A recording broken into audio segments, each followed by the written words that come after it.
Good afternoon. Today is June 29th, 2023, and today we'll be talking about how to stop scammers from filing tax returns with your information using IRS IP PIN security.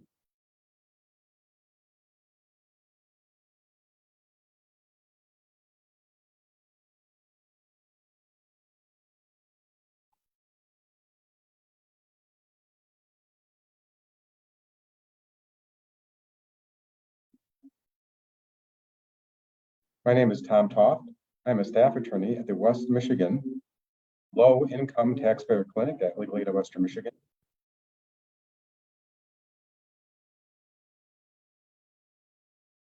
Before we get started, I want to mention that this is for informational only, not personal tax or legal advice.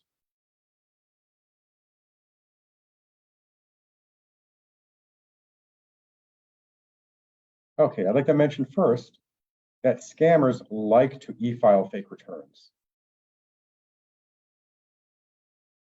To electronically file, e-filing or e-file, is where a tax return is submitted to the IRS via the internet. Scammers pretend to be you as a person e-filing, or they might list you as a dependent.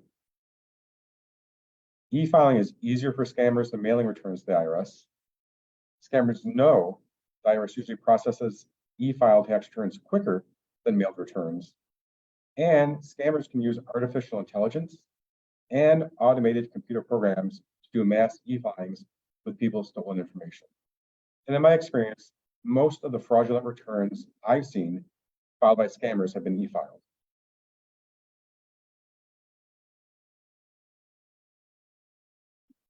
What is an IP PIN?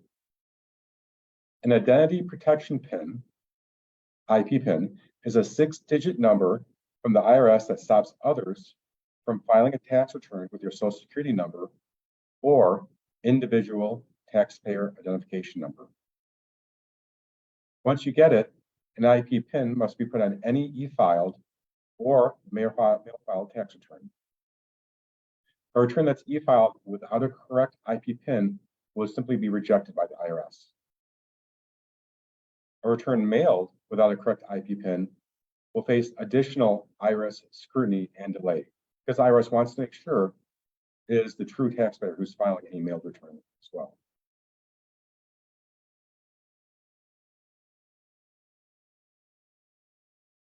IP PINs are bad for scammers. Scammers cannot e-file a return using your information if they don't know your IP PIN. As I mentioned previously, the IRS will simply reject the e-filing.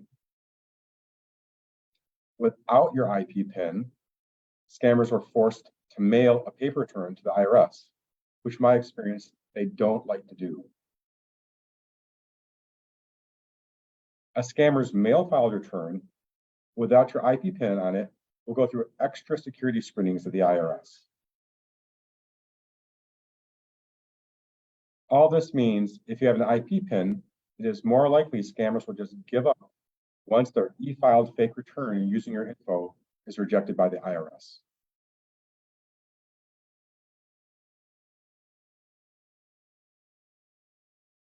Let's talk about how to get an IP PIN. The IRS has an IP PIN online tool at this web address. If you don't currently have an irs.gov account, you are going to have to register to validate your identity.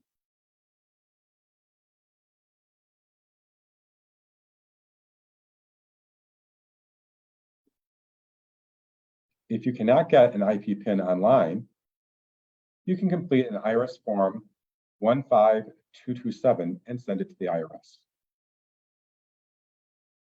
However, to use this form, your adjusted gross income on the last filed return must be under $73,000 for individuals or under $146,000 for marital filing joint.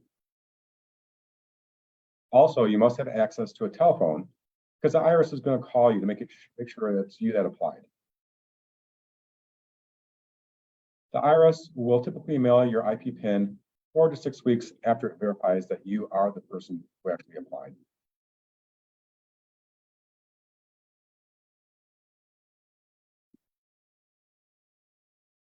Here's a link we can find Form 15227.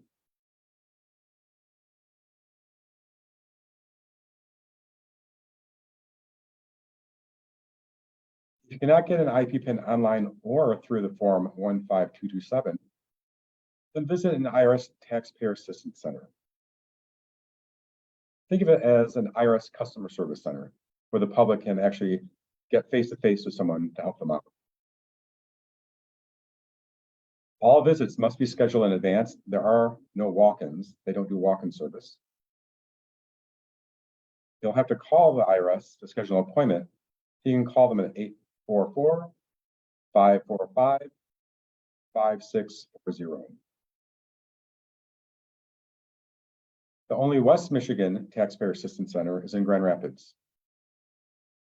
If you do have to get your IP PIN this way, be sure to bring 2 forms of identification, including one government-issued picture ID.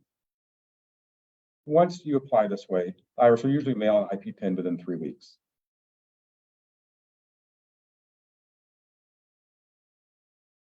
So let's talk about once you get an IP PIN. It's important to know that you cannot opt out because the IRS currently doesn't have a process for opting out.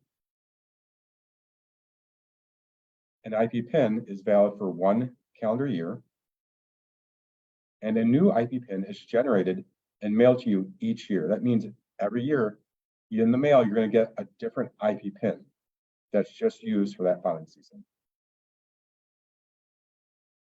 An IP PIN has to be used when filing any federal tax returns during the year, including any prior year returns. So if you have older returns you're filing, you will still need to use your IP PIN to file those.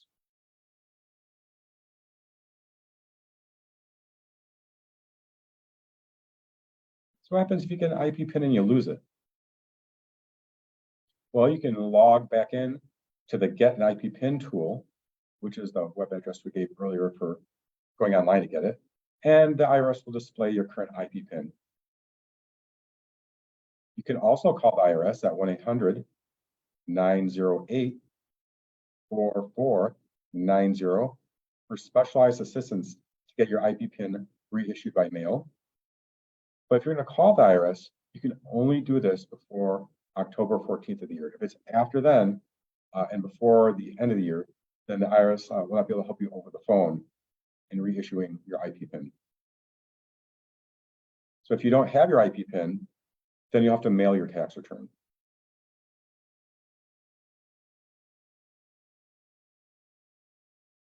I have some resources here.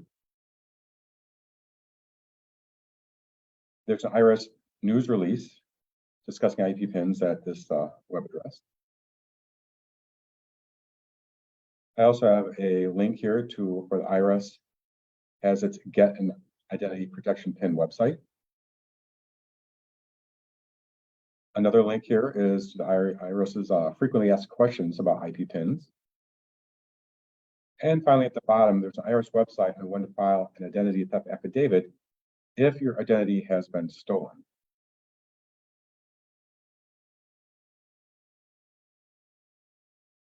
Are there any questions?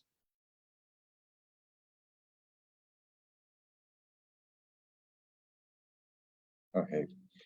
Well, then I thank everyone for your time. I hope you have a wonderful afternoon, and until next time, goodbye.